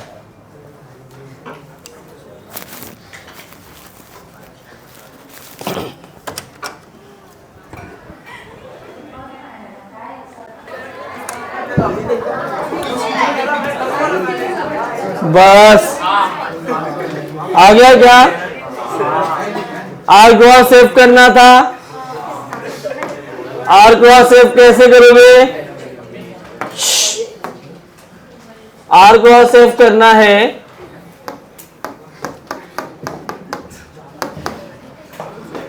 आर हो जाएगा ऐसे। देखो, सबसे पहले ऐसे लिखते ना, आई जे के 2 - 1 1 4 - 1 3 3 प्लस माइनस प्लस 2 - 3 + 4 किया हुआ है ना वेक्टर में। अब आगे कर लोगे ना। तो एक तो ये वाला पैटर्न है, दूसरे जो पैटर्न इंपॉर्टेंट है वो देखो। मान लो ये अपना पॉइंट ऑफ रोटेशन है बच्चों, अभी आवाज बंद। इधर एक फोर्स ऐसे लग रहा है 10 न्यूटन का, ये 5 मीटर है, 37 डिग्री है, torque about O, which direction बताना है, वेक्टर लगा दिया मैंने।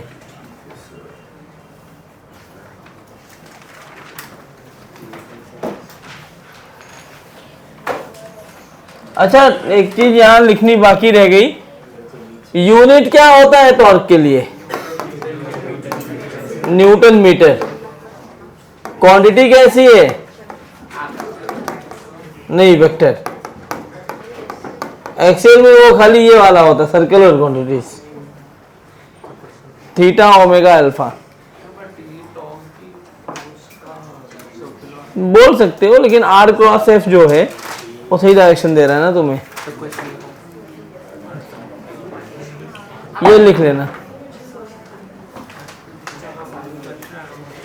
चहल, तुम चहल कदमी करते हुए क्यों लिख रहे हो? जल्दी जल्दी लिखो, जल्दी लिखो। मुझे बना गया।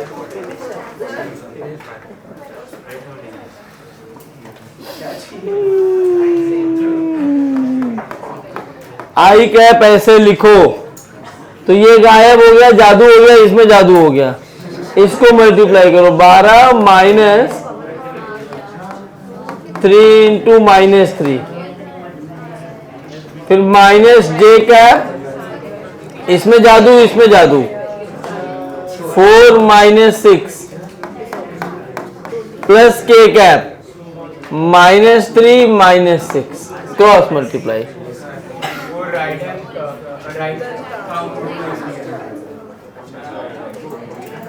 क्या नहीं समझा इसमें? अरे पहली बार सुना क्या ये? अभी आएगा, आगे समझ जाओगे, सब वही है।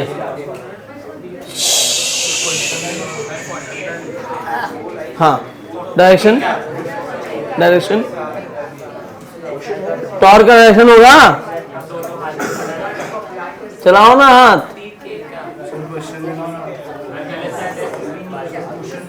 ये क्वेश्चन है, देखो,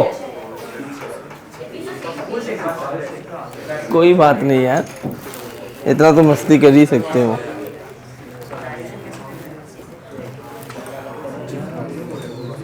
ये प्रीति एक बार ओके नहीं लिखती, ओके ओके लिखती है।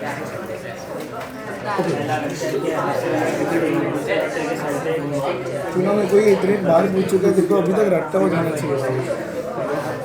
4/5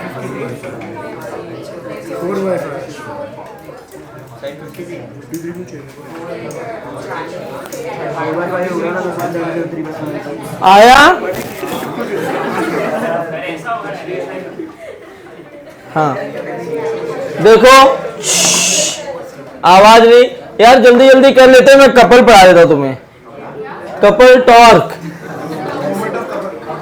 हाँ तुम लोग एकदम एक्साइटेड हो क्या? पढ़ाओ पढ़ाओ। सबसे पहले ए बच्चों सुनो, सबसे पहले मैं डायरेक्शन मैग्नीट्यूड निकालता हूँ, डायरेक्शन निकाल दूंगा। अगर मैग्नीट्यूड निकालना है तो सिर्फ लाइन ऑफ फोर्स को ऐसे नीचे बढ़ाओ। क्या ये आपका लाइन ऑफ फोर्स हो गया? यहां से परपेंडिकुलर डिस्टेंस क्या ये आर परपेंडिकुलर हो जाएगा। बच्चों ये 5 दिया है तो क्या ये 4 हो जाएगा। 5 cos 37 क्या 4 हो गया। तो टॉर्क क्या होता है, R perpendicular into F, correct, newton metre. अगर मैं डायरेक्शन की बात करूं तो कैसे, आर वेक्टर की तरह का, ये point of application of force है तो ये ऐसे, ये हो गया तुम्हारा आर वेक्टर। अपने उंगलियों को ऐसे रखो आर वेक्टर पर, देख लो कैसे रखना है, ऐसे, और एफ की तरफ मोड़ो। अंगूठा ऐसे बाहर है क्या? अरे तू ऐसे बैठे कर, देख भी नहीं पाएगा, कर तू भी लड़कियों जैसा बैठा है, ट्राई करना, हाथ चला ऐसे करके, हाँ सीधा बैठ, हाथ सब हाथ चला रहे, तू बैठा हुआ है। आर, अरे अब तो रख, R F, R F, R F, F ऐसे, हाँ किधर आया? ऐसे करनी मिला तुम्हें? एफ किधर है? एफ किधर है? ऊपर ना, तो ऐसे फिर ऐसे खाली ऊपर करना, ऐसे नहीं करो।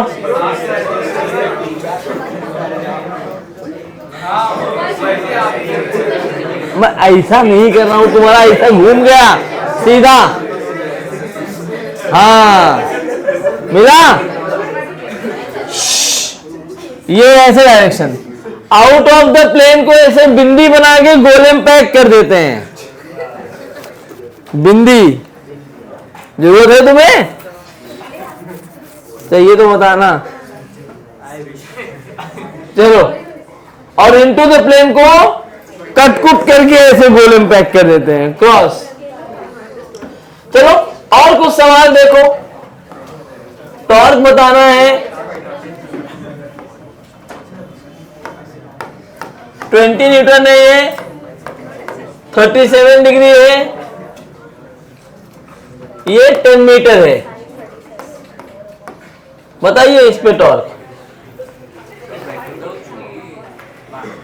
हाँ दोनों दोनों दोनों।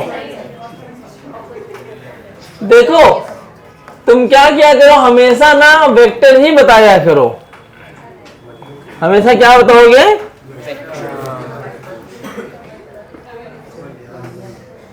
ओए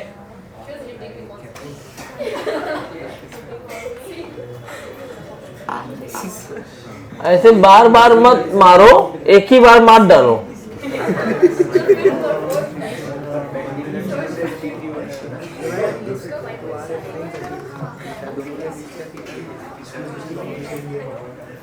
आया मैम?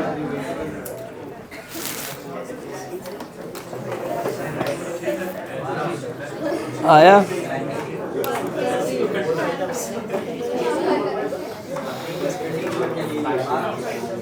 ट्राई ट्राई ट्राई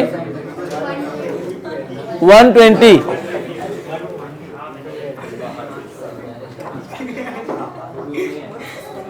तो जानवर उन्वर है क्या? एक ही जानवर पीछे से आगे से काट लेता है, फिर इंजेक्शन में 14 सब एक ही लगता है।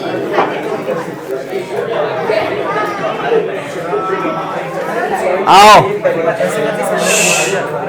देखो, इस सवाल को करने के लिए इधर देखो, दो तरीके हैं। एक तो ये है, इसमें आप लाइन ऑफ फोर्स अगर ऐसे बनाओगे तो यहां से परपेंडिकुलर डिस्टेंस निकालना पड़ेगा। अब ये डिफिकल्ट पड़ रहा हो अगर तुम्हें, तो एफ परपेंडिकुलर आर भी कर सकते हो। अगर वो भी नहीं करने का मन है, मैं वो भी नहीं करवाना चाह रहा हूं, कि मैं तुम्हें एक पॉइंट बताना चाह रहा हूं जो आगे बहुत काम आएगा तुम्हारे।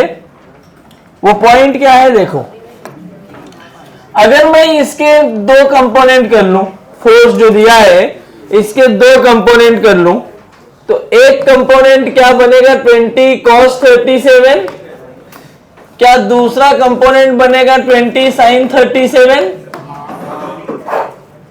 तो टॉर्क अबाउट ओ लिखना होगा, तो क्या मैं लिखूंगा torque of 20 cos 37 plus torque of 20 sin 37। अच्छा 20 cos 37 का मतलब क्या 16 होता है, और क्या ये 12 होता है, 16 और 12। बेटा अगर मैं सबसे पहले तो मैग्नीट्यूड की बात करूंगा ना, एक्शन तो बाद में लगा दिया करूंगा ना मैं।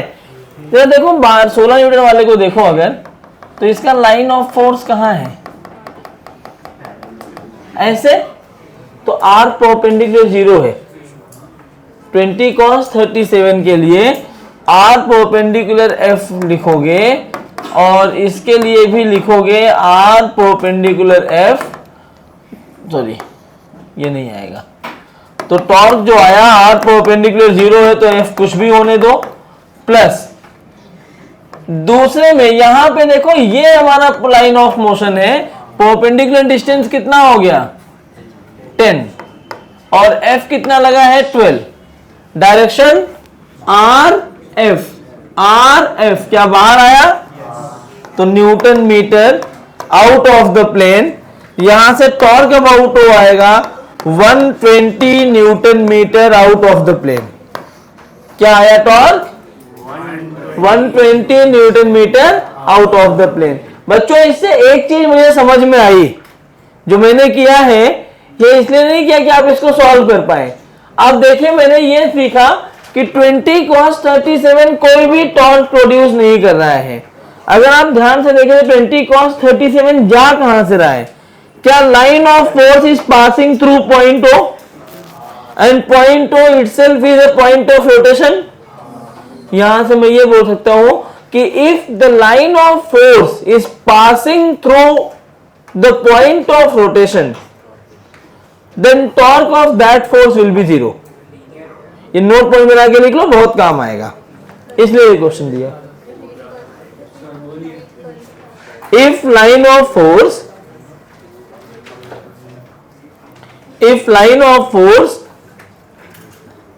passes through the point of rotation, if line of force passes through the point of rotation,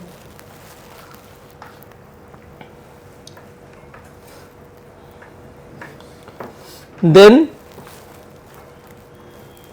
the torque of that force will be 0 about the given point. The torque of that force about the given point will be 0.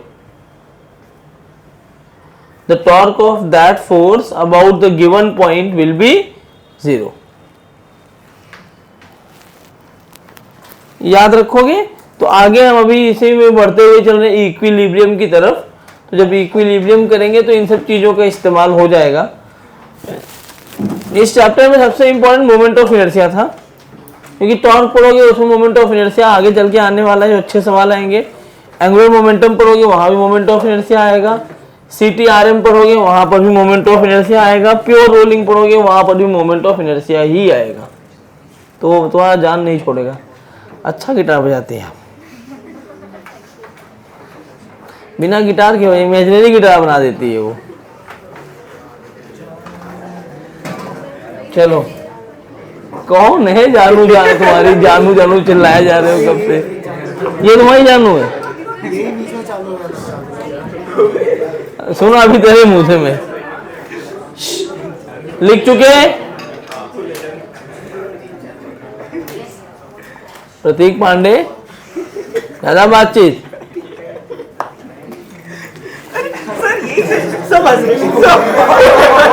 पीटूंगा मैं अभी।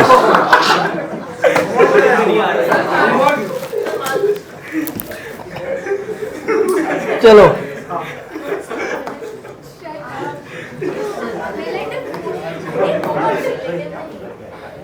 जब तक तुम दिमाग खराब कर दोगे ना एकदम, मैं बताऊंगा कूद जाऊंगा तुम्हारे ऊपर, तुम मर ही जाओगे फिर। ये ओरिजिन है।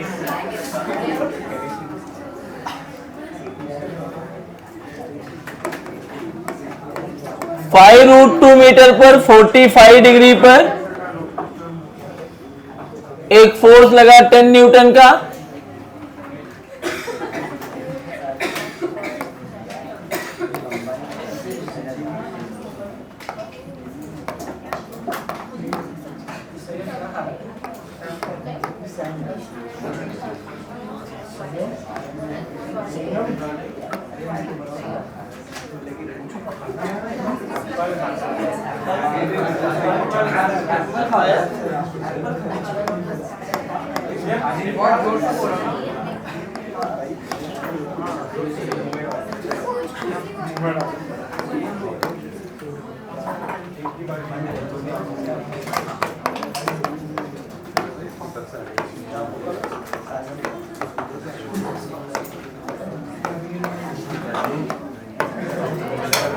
जल्दी।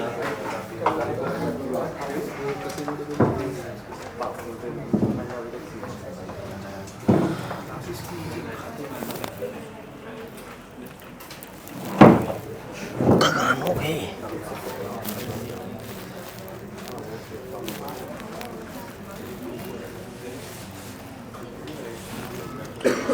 एक लेक्चर कल भी है ना, कल इक्विलिब्रियम हो जाएगा, पेपर में इक्विलिब्रियम तक आ रहा है।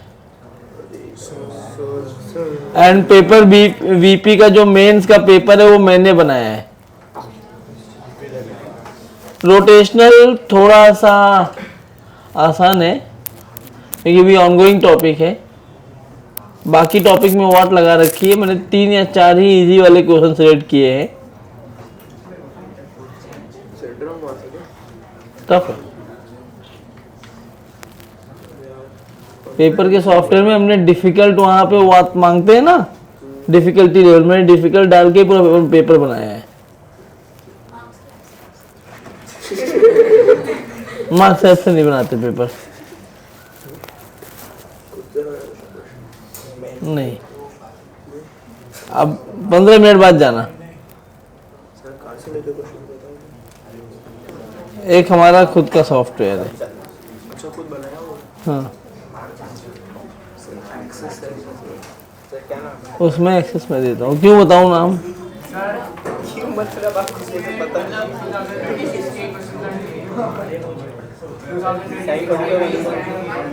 कहाँ 26 का भी पेपर क्वेश्चन आया नहीं, कहाँ से कर लोगे? तो मेरे सॉफ्टवेयर में कहाँ से आ जाएगा जब कहीं नहीं आया? तो मेरा सॉफ्टवेयर एनटीएस थोड़ी जुड़ा हुआ है कि हो गया पेपर मेरे पास भेजो। जब आएगा तो मेरे सॉफ्टवेयर में भी आ जाएगा। और जितना रोटेशन अभी तक पढ़ा है इसमें से 2 क्वेश्चन आया है तुम्हारे J26 वाले अटेम्प्ट में। तुम्हें पेपर अभी आ जाएगा ना, यहाँ खुलवा के दिखाऊंगा पेपर में। WP मैंने पढ़ाया, तुम्हें सेंटर ऑफ मास पढ़ाया है, रोटेशनल चल रहा है, उठा के सर्कुलर पढ़ाया है, उठा के आप देखो सब कुछ मिल जाएगा। 4 से 5 क्वेश्चन तो तुम्हें आए हुए मिल जाएंगे तुम्हारे नोट्स में एज इट इज क्वेश्चन। और क्या बोले, नोट्स लेकिन हम पढ़ते नहीं है। क्यों रिशान? तुम्हारा परफॉर्मेंस रहता होगा, डांस वॉन्स करना होता होगा, डांस वॉन्स करना होता होगा। अभी भी तुम डांसर हो ना, कथक सीखने जाते हो क्या? भरतनाट्यम करते हो? हाँ। पहले करते थे, नॉर्मल डांस करता था, कथक नहीं करता था। आया 6 एंटी क्लॉकवाइज, सबको वही आया है। ट्राई करो बाकी लोग भी।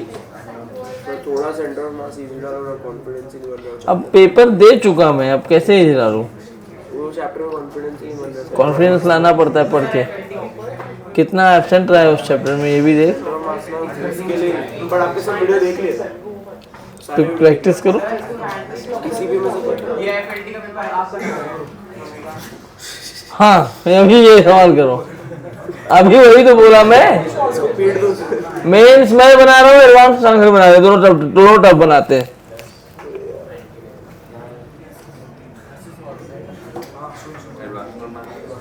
शशांक सर,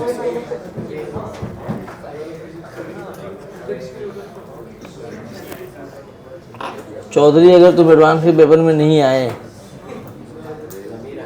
तुम्हें पता है ना इस वीक से चालू हो रहा है एडवांस का लेक्चर? नहीं पता? इस वीक से एडवांस का लेक्चर चालू हो रहा है। आपके पास एफएलटी तक का टाइम है। एफएलटी के बाद जिनके 100 प्लस से कम स्कोर होंगे, 100 से कम, वो एडवांस के लिए एलिजिबल नहीं होंगे। अभी जो एफएलटी का स्कोर आएगा, एफएलटी में 100 प्लस वाले ही एलिजिबल होंगे एडवांस के लेक्चर के लिए। अभी हाँ? इतना टफ करना है। हाँ।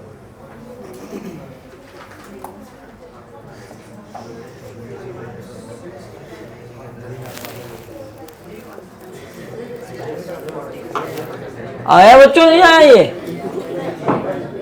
देखो,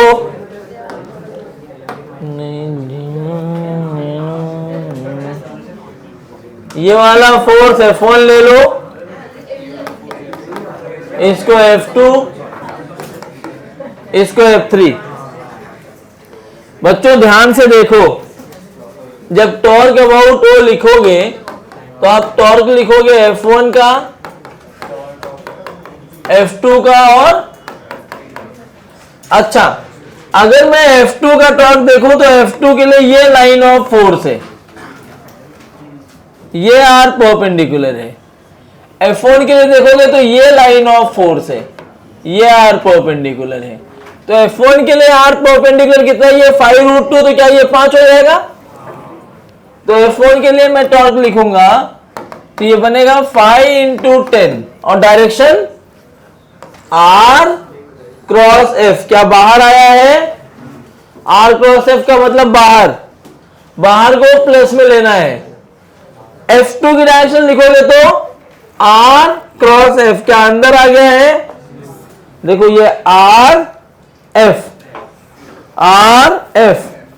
अंदर जा रहा है, तो अंदर की तरफ ले तो माइनस कितना? 20 × ये परपेंडिकुलर डिस्टेंस कितना होगा? अगर ये 53 है तो कौन सा 53 होगा? ये 53 होगा, ये 53 होने का मतलब ये 37। तो 5 cos 37 लिखो, या 5 sin 53, दोनों एक ही होगा ना। 5 cos 37, तो 20 × 5 cos 37। F3 का टॉर्क, अब F3 में तुम्हें एक दिक्कत आएगी, F3 में तुम्हें एक दिक्कत आएगी। ये पॉइंट है रोटेशन वाला तुम्हारा, तुम्हें दो फोर्स बनाने पड़ेंगे। एप्लीकेशन इस पॉइंट पे है ना, इसका कंपोनेंट कहां से लोगे? इस पॉइंट से, ऐसे और ऐसे। ये कंपोनेंट कितना आएगा? देखो F3 ऐसे है तो ये 37, तो ये कितना? 37, तो क्या ये बन जाएगा 20 cos 37? क्या ये बनेगा 20 sin 37? अल्टीमेटली दोनों फोर्स लग कहां रहे हैं? क्या इस पॉइंट पे? क्या ये वाला फोर्स इधर लग रहा है 20 cos 37? क्या इधर लग रहा है 20 sin 37? क्या cos वाला इसी पॉइंट से पास हो जा रहा है? तो cos लिखने की जरूरत है क्या? फिर sin 37 कितने डिस्टेंस पे है? 2, और डायरेक्शन बाहर, तो मैं लिखूंगा प्लस 2 × 20 sin 37। जोड़ दो, 50 माइनस 25 जा 100 × 4/5 प्लस 40 × 3/5, 8 3 जा 24, 84 माइनस 80। सही है क्या?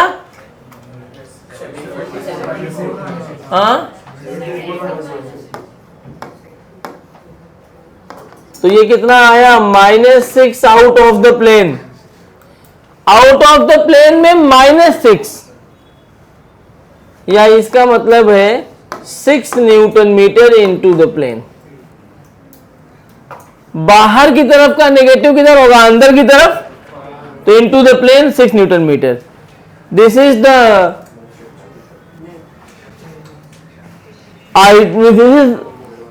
The basic questions of a torque. अभी ये खत्म हो गया टॉर्क, समझो।